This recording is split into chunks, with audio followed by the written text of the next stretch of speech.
Everybody, welcome again to another edition of the Hot Seat Interview. I am your host, film critic for AMovieGuy.com, Leo Brady. I am really excited to be here today with two people. One of them is an actor that everybody knows. I do not think anybody would not recognize this man's face. He is an actor that we've seen in plenty of movies, such as Oh Brother, Where Art Thou, Lincoln, Nightmare Alley, Old Henry. He is Tim Blake Nelson. And we are also here with the director of his new film, the writer and director of his film, Asleep in My Palm, Henry Nelson. Thank you for being with me, guys. Hey, glad to be Pleasure. here, man. Where are you? I'm in Chicago. I am in Oh, Chicago sick. in my office. So I am enjoying myself, and I'm braving the cold weather. We have bipolar weather here in Chicago. We had 70 the other day, and now we've got 20 today. Hey, So we're in New York, man. We feel you. yeah. We feel you 100%. I actually do want to hear something like really tragic. So I live in an apartment where like one of my walls is almost entirely window and the heat has not worked for several weeks. Period. That it sounds like you're living the artist life. Yeah. Well, we usually start off this show by asking a question that sort of breaks the ice, which is what is the first movie or cinematic moment for both of you that made Tim, for you, say, I want to be an actor, and Henry, maybe it's a little bit of a different answer, say that you wanted to be a writer and a director? Who wants to take this first? We could probably do, I know Henry's answer, and I'm interested if he knows mine. So I'm going to be Henry, Yeah. and I'm going to say it was when I saw Fight Club. Okay. Interesting. I'm gonna do dad, and I'm not gonna do a bit, and I'm gonna say it was Silent Running. And I know that that's a very important film that to dad. I was gonna do a bit, I was gonna do a joke, but I know that Silent Running was at least part of it. Yeah. Yeah. And was I right about Fight Club, Henry? I think that it happened over several stages. Um, I think that like there's the first movie you watch where you realize that there are movies that will speak to you that don't speak to other people, and movies that speak to other people that don't speak to you, movies that sort of gear you towards your own taste. Right. Then there are movies that make you realize sometimes within that vein that maybe there are stories that you can tell and that that's something you really care about and where you think, damn, that is just what I want to do. Yeah. And then there are movies that, um, when you want to watch, when you want to be a filmmaker, actually enable that because Right. they're so vivid to you, and they change your game up so much that you reevaluate your own taste, but you also somehow get more specific to how you're gonna write, how you're gonna, and so I can track that over several movies, and Fight Club was one of them. I just couldn't believe that there are movies. Um, uh, I couldn't believe there's a movie like that, and since then there have been a multitude of other films that got me really, really, really excited. One of which is a film called, I mean, this is recent, like this movie called Give Me Liberty, which is one of my favorite films of all time. Yeah. And I remember seeing that, and and it kind of changed my life. And I thought I want to make small movies. I want to Right. make small movies. I want to make movies that I can, in a way, I can look out the window and see. Is that a whack thing to say? No, that's awesome. That makes total sense. I mean, that's how I think a lot of people feel when it comes to getting into filmmaking, getting into acting, for both of you guys. I wanted to ask about, and sort of correlate that to Asleep in My Palm. I mean, what for the two of you, I know that there probably could have been discussions about, having Tim direct it or having you just write it or whatever. But when your dad is the lead actor and you're the writer and director, there's clearly a power shift. There's a shift there where for you, Tim, you have to say, I have to let him take control of this. Was there any struggle with that, or did you guys already immediately understand like your roles and what you had to do to make the film work? Well, I'd say it's sort of like in Game of Thrones, when even though like Joffrey is technically on the seat, it's like Tywin is very much the the brains of the operation. No, I'd say it's sort of like Putin, and is it Medvedev? Is that how it's called? Sort of like even when Medvedev is sitting there and he's getting his picture taken, you know, Putin's where he is. Right, right. No, I actually think that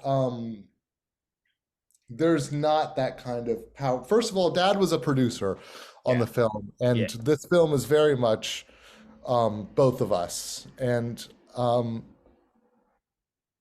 I think that on set, I was really lucky enough also to have crewed on Old Henry yeah, beforehand. And Potsy, I loved about Potsy's directing and his presence on set, which is something I really was inspired by, and I thought, wow, what a really powerful thing is he's a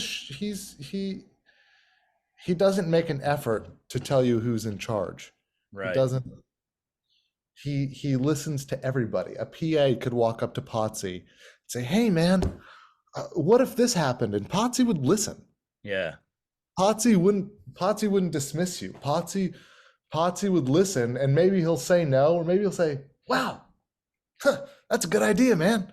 right. And that can allow for such a um, creative and um, in many ways unlimited experience Yeah, on and overall a really special product. And obviously Potsy's the director. What Potsy says goes. right. But the fact that at lunch he would sit with, he wouldn't just like sequester himself to the DP and the lead actors. He would sit with whoever was around, and he'd have Yeah, conversations with it.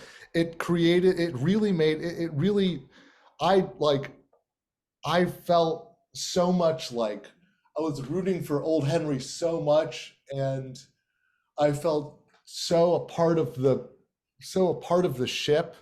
And I think Dad and I on a sleep we tried as hard as we could to um, have that environment on our set as well. yeah. Yeah, well, too, and I think exactly what you're talking about, Henry, is that collaborative process. Tim, your co-star here, Chloe Kerwin, both of you just have an unbelievable dynamic together. I mean, I think like what you guys there's a little bit more menacing underneath the layers of your character. There's a lot of innocence to her character. How do you guys, and usually on an independent film like this, you don't have a lot of time, So how do the two of you immediately create that chemistry that works so well on this film? Well, first of all, Chloe's just a special person and a special actress, and Henry and I are really lucky that we got to do her first movie with her, Yeah. Yeah. uh, because it feels like the she's going to have an extraordinary career, and I just hope for her sake that it's one where early on she's appreciated by other indie filmmakers, and so she takes that slower route. I would be heartbroken even though it would be very remunerative for her if she ended up on some TV series for 6 years. Right.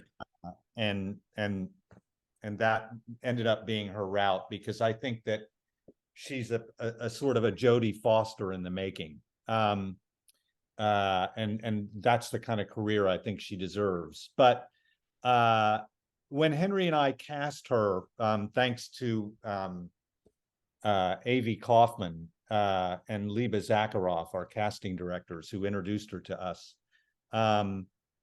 Henry was in Ohio, and I was here in New York, and Henry and I decided that I could spend as much time with Chloe as possible. And so I did. We spent months together, including doing fight training. And then when she got to Ohio, I was obviously there a lot earlier than she was, because I was helping Henry set up his movie as his producer. She and I spent, again, a really good deal of time together. And it really was an off-screen relationship that did nothing but nourish what was going to happen on screen for these characters that Henry had written. Yeah. Yeah, well, and before I soon have to let you guys go, I did want to ask you too. I mean, for Tim being in this lead role and Henry, you having him play the lead, it's really interesting to me. I mean, I think Tim, some people would say to you, you're a character actor, but you brought up Old Henry and now you have this. I mean, these are two films in a row where you're the lead and you're like bringing everything. Is character actor a negative term to like claim for you? Because or is it something that you're just like, that's fine, I can prove that I'm a lead in every other film, and especially here with Asleep in My Palm? I think the most interesting lead roles are still character roles. Yeah. And Henry wrote a beautiful one. And I don't know, I'm in this peculiar place in my career where I think character actors often, you see it with Paul Giamatti right now. Yeah. Character actors often age into leading roles that only they can play. Yeah. And it's great with Paul. I mean, it's his second leading role for Alexander Payne. And I think this is going to embarrass Henry, but that's the kind of trajectory I think that could be Henry's trajectory as a writer director. Oh my Yeah. God. He's dead. And I think that a role like this proves it, that it came out of this whacked out, at the time he was 23-year-old's head. Yeah. And then, and then here we are. Yeah. Well, last question too for you, Henry, before I let you guys go. I just wanted to sort of ask you, when you get started on a movie like this, obviously there's a lot of fears, but now that it's going to be coming out in select theaters, now that people are going to finally get to see it, what was the moment, or when was the moment where you took a deep breath and you said to yourself, I can do this. This is my baby. I'm going to make this be the fantastic film that it is. See, your acting is like that happened. I'm still horrified. I think that's a good question, man. And I'll be really honest with you in that I'm still horrified. I'm horrified what people are going to think. I feel vulnerable. There's things in this script, in this story, decisions I made that I'm insecure about. Yeah. And I've got incredibly wise people around me who have given me incredible advice about this, and I find myself leaning a lot on that advice because it's horrifying. It's horrifying. And I'm just so proud of everybody else too, like so proud of Dad and so proud of Chloe and Gus and Grant and Jared. And things like that distract me a lot from my own insecurities, which are still very much present. Yeah. Well, I think that's sort of the beautiful part about all of this, honestly. I mean, I think this film is, as you guys have said, it's emotional, it's really powerful. It does feel very lived in and real. And I think if that's what you're going for, and that, and in my opinion, I feel like that's what you've accomplished, then that, that speaks for itself. Um, Thank you both for being with me Thank here you, man. today.